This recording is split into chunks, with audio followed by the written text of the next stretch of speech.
ఇల్లు మీది రిజిస్ట్రేషన్ ఖర్చు మాది. క్రెడాయ్ ప్రివిలేజ్ కూపన్ దక్కించుకోండి. ఈ మెగా ధమాకా ఆఫర్ పొందండి. CREDAI Vijayawada property show. తెలుగు రాష్ట్రాల్లో ముక్కోటి ఏకాదశి సందడి నెలకొంది. పలు దేవాలయాల్లో ఉత్తర ద్వారాలు తెరుచుకోవడంతో తెల్లవారుజాము నుంచే భక్తులు ఆలయాలకు పోటెత్తారు. గోవింద నామస్మరణతో ఆలయాలు మారుమోగుతున్నాయి. తిరుమల శ్రీ వెంకటేశ్వర స్వామి ఆలయంలో అర్ధరాత్రి 12:05 వైకుంఠ ద్వారాలు తెరుచుకున్నాయి.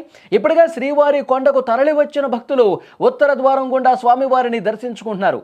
వైకుంఠ ఏకాదశి సందర్భంగా తిరుమలకు ప్రముఖుల తాకిడి కూడా పెరిగింది. అక్కడి నుంచి మరింత సమాచారం తెలుసుకుందాం. మా ప్రతినిధి ఉమాశంకర్ లైవ్లో సిద్ధంగా. ఉమాశంకర్, వైకుంఠ ఏకాదశి సందర్భంగా భక్తుల తాకిడి విపరీతంగా ఉంది. ఇసుకేస్తే రాలనంతగా అక్కడ భక్తులు కనిపిస్తున్నారు. ప్రముఖుల తాకిడి కూడా ఎక్కువ ఉంది. మీరు ప్రస్తుతం తిరుమలలో ఆలయం ఎదురుగా ఉన్నారు. స్క్రీన్ మీద మాకు కనిపిస్తూ ఉన్నారు. తాజా పరిస్థితిని వివరించండి. వల్లి, తిరుమల కొండంతా కూడా అలవైకుంఠాన్ని తలపిస్తుంది. వైకుంఠ ద్వార దర్శనానికి సంబంధించి భక్తులు ఎంతో ఆసక్తిగా ఆతృతగా ఎదురు చూస్తూ ఉంటారు. సో అటువంటి గడియలు రానే వచ్చిందని చెప్పొచ్చు.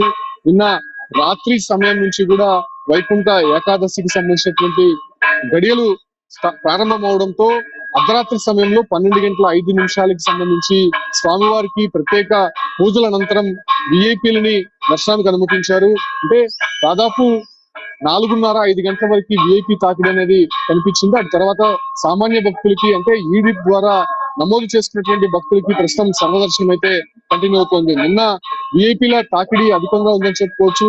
తెలంగాణ సీఎం రేవంత్ రెడ్డితో పాటు మన రాష్ట్రానికి సంబంధించినటువంటి విఐపీలు, కేంద్ర మంత్రులు రామ్మోహన్ నాయుడు, శ్రీనివాస్ వర్మ, అదే రకంగానే జుడిషియరీకి సంబంధించి దాదాపు 40 మందికి పైగా సినీ యాక్టర్స్, దాంతోపాటు స్పోర్ట్స్ కి సంబంధించినటువంటి వీరందరూ కూడా శ్రీవారిని దర్శించుకున్న వారిలో ఉన్నారు. ప్రస్తుతం సామాన్య భక్తులకి దర్శనం అనేది జరుగుతోందని చెప్పుకోవచ్చు. తిరుమల శ్రీవారి ఆలయం ముందు నేను ఉన్నాను. ఏ రకంగా ఇక్కడ కనిపిస్తుందో వాతావరణం చూడొచ్చు. కంప్లీట్ గా ఒక డివోషనల్ మోటివ్ తో శ్రీవారి ఆలయం అంతా కూడా నింపేశారని చెప్పుకోవచ్చు.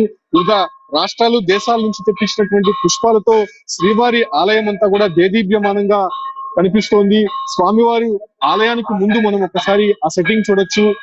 వెంకటేశ్వర స్వామి సర్పం పైన నిద్రిస్తుండడం మనం గమనించవచ్చు. దాంతోపాటు కూడా మనం రైట్ సైడ్ చూస్తే గరుత్మంతుడు, ఇటు సైడ్ హనుమంతుడు కనిపిస్తూ ఉన్నాడు.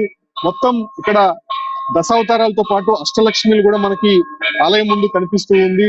పెద్ద సంఖ్యలో భక్తులు ఇప్పటికే తిరుమలకు తరలి వస్తున్నారు. కాకపోతే గతంలో జరిగినటువంటి విధంగా పూర్తిగా ఇక్కడ ఉన్నటువంటి క్రౌడ్ ని మేనేజ్ చేయడానికి టోకన్ సిస్టమ్ ని ఏర్పాటు చేశారు. ఈడిప్ సిస్టమ్ ద్వారా ఇవాళ, రేపు జనవరి 1న 3 రోజుల పాటు ఎవరైతే టికెట్లు పొంది ఉంటారో వాళ్ళు మాత్రమే తిరుమలకు వచ్చి దర్శనం చేసుకోవాల్సి ఉంటుంది. ఇక 2వ తారీఖు నుంచి 8వ తారీఖు వరకు సామాన్య భక్తులకి సర్వదర్శనం, అంటే నేరుగా టికెట్ లేనటువంటి వారు కూడా దర్శనం చేసుకునే విధంగా కూడా ఏర్పాట్లు అయితే చేసి ఉన్నారని చెప్పుకోవచ్చు. చూడొచ్చు, ఆలయం అంతా కనిపిస్తోంది.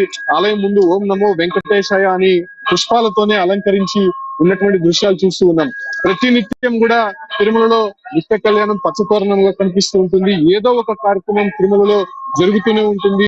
ఈ ఉత్సవాన్ని చాలా చాలా సెంటిమెంట్ గా చూస్తూ ఉంటారు. సో అటువంటి వైకుంఠ ద్వార దర్శనానికి సంబంధించి ప్రత్యేకించి స్వామివారి దర్శనార్థం వచ్చేటువంటి భక్తుల సంఖ్య మనం వెనక వైపు ఒకసారి చూడొచ్చు. ఏ రకంగా ఉన్నారు అంటే, టీటీడీ ఒకటే ప్రకటించింది, అధిక రద్దీ దృష్ట్యా అందరికీ దర్శనం కల్పించలేము, కేవలం లక్కీ డిప్ లో ఎవరైతే నమోదు చేసుకొని టికెట్లు పొంది ఉంటారో వాళ్ళు మాత్రమే దర్శనం చేసుకోవాలని చెప్పి కూడా ఇప్పటికే స్పష్టం చేసింది. అయితే ఎవరైనా కూడా తిరుమలకు రావచ్చు, ఒక సెంటిమెంట్ గా భావిస్తూ ఉంటారు కాబట్టి తిరుమలకు వచ్చి అఖిలాండం వద్ద టెంకాయి కర్పూరం వెలిగించి శ్రీవారి దర్శనం కాకపోయినా కూడా ఈ పరిసర ప్రాంతాల్లో ఉన్నటువంటి ఆలయాలని దర్శించుకుంటూ ఉంటారు. మనం ఒక్కసారి ఇటువైపు చూడొచ్చు, ఒక భారీ సెట్టింగ్ ను కూడా ఇక్కడ ఏర్పాటు చేశారు. వెంకటేశ్వర స్వామి వైభవాన్ని, ఆయనకున్నటువంటి చరిత్రని పూర్తిగా కూడా తెలిపే విధంగా ఈ కార్యక్రమం అయితే చేసి ఉన్నారని చెప్పుకోవచ్చు. కంప్లీట్ గా తిరుమల మనం చూడొచ్చు, దేదీప్యమానంగా కనిపిస్తుంది. ఒక వైకుంఠం ఎలా ఉంటుందో ఆ రకమైనటువంటి సిచ్యువేషన్స్ అయితే తిరుమలలో కనిపిస్తూ ఉంది. ఈ 2 రోజుల పాటు జరిగేటువంటి కార్యక్రమానికి సంబంధించి టీటీడీ అన్ని ఏర్పాట్లు కూడా చేసింది. మనం ఒకసారి వెనక వైపు చూడొచ్చు. ప్రస్తుతం కొంతసేపటి క్రితమే బంగారు రథం, స్వర్ణ రథం అంటారు, అది వైకుంఠ ఏకాదశి రోజు అత్యంత వైభవంగా నిర్వహిస్తూ ఉంటారు. భూదేవి, శ్రీదేవి సమేత అలయప్ప స్వామి ఒక బంగారు రథంపై ఊరేగుతూ ఉంటారు. దానికి ఎంతో చరిత్ర ఉంది. వైకుంఠ ఏకాదశి రోజు బంగారు రథంపై విహరిస్తున్నటువంటి వెంకటేశ్వర స్వామిని చూస్తే 3 కోట్ల సార్లు వైకుంఠ ఏకాదశిని అనుభూతిని పొందవచ్చు అనేటువంటి ఒక చరిత్ర చెప్తోంది. సో ఆ రకమైనటువంటి కార్యక్రమం కొద్దిసేపటి క్రితమే ముగించింది. మహిళలు ఆ ఒక స్వర్ణ రథాన్ని లాగుతూ ఉంటారు. ఇక రేపు ద్వాదశి రోజు స్వామివారి చక్రస్నానం జరగబోతోంది. మనకు వెనక వైపు కనిపిస్తున్నటువంటి అదే స్వామివారి పుష్కరిణి. ఆ పుష్కరిణిలోనే అత్యంత వైభవంగా చక్రస్నానం కూడా నిర్వహించడానికి అన్ని ఏర్పాట్లు కూడా పూర్తి చేశారు. అంటే ప్రత్యేకించి ఈ 2 రోజులు వైకుంఠ ఏకాదశి, ద్వాదశి రోజు మాత్రమే అత్యంత పవిత్రంగా భక్తులు భావిస్తూ ఉంటారు. కాబట్టి వందల వేల కిలోమీటర్ల నుంచి నడకన అంటే పాదయాత్రన వచ్చి స్వామివారిని దర్శించుకుంటూ ఉంటారు, గోవిందమాల వేసుకొని వస్తూ ఉంటారు.